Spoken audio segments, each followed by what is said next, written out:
হরে কৃষ্ণ। রমা একাদশী ব্রত কবে পালন করতে হবে? কার্তিক মাসের কৃষ্ণ পক্ষের রমা একাদশী অত্যন্ত গুরুত্বপূর্ণ এবং রমা একাদশী পালন করতে হবে অবশ্যই 17ই অক্টোবর শুক্রবার ভারত বাংলাদেশ। আর কিছু দেশে 16ই অক্টোবর একাদশী পালন করতে হবে। সেই দেশগুলো হচ্ছে আমেরিকার কিছু স্থান, ভেলাস, টেক্সাস, ক্যালিফোর্নিয়া, ওয়াশিংটন ইত্যাদি। কার্তিক মাস বা দামোদর মাসে একাদশী ব্রত অত্যন্ত পূর্ণ ফলদায়ী। এই একাদশী পালন করলে অত্যন্ত পূর্ণ লাভ হয়। যারা ভক্তিভরে এই একাদশী পালন করে তারা ভগবান শ্রীকৃষ্ণের অনেক প্রিয় হন।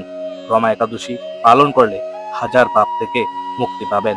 যেহেতু রমা একাদশী দামোদর মাসে পালিত হচ্ছে, তাই এই একাদশীতে সন্ধ্যায় ভগবান শ্রী দামোদরকে ভক্তিভরে প্রদীপ নিবেদন করবেন এবং এই একাদশীতে সকল প্রকার রবি শস্য বর্জন করবেন, যেমন ডাল, চাল, ছাতু, ভুট্টা জাতীয় খাবার, আটা, ময়দা, সয়াবিন তেল ইত্যাদি সকল প্রকার রবি শস্য।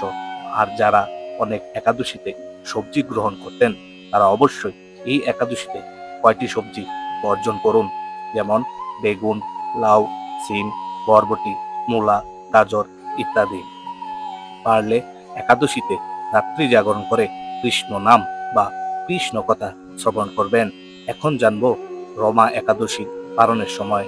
রমা একাদশীর পালনের সময় শনিবার সকাল 6টা 4 মিনিট থেকে 9টা 41 মিনিট পর্যন্ত বাংলাদেশ সময়, আর ভারতের পশ্চিমবঙ্গে 5টা 38 মিনিট থেকে 9টা 25 মিনিট পর্যন্ত।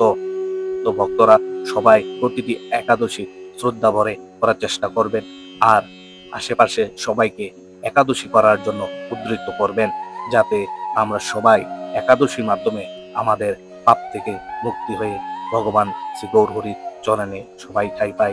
আর ভিডিওটি ভালো লাগলে অবশ্যই সাবস্ক্রাইব করে কমেন্টে জয় শ্রীকৃষ্ণ লিখে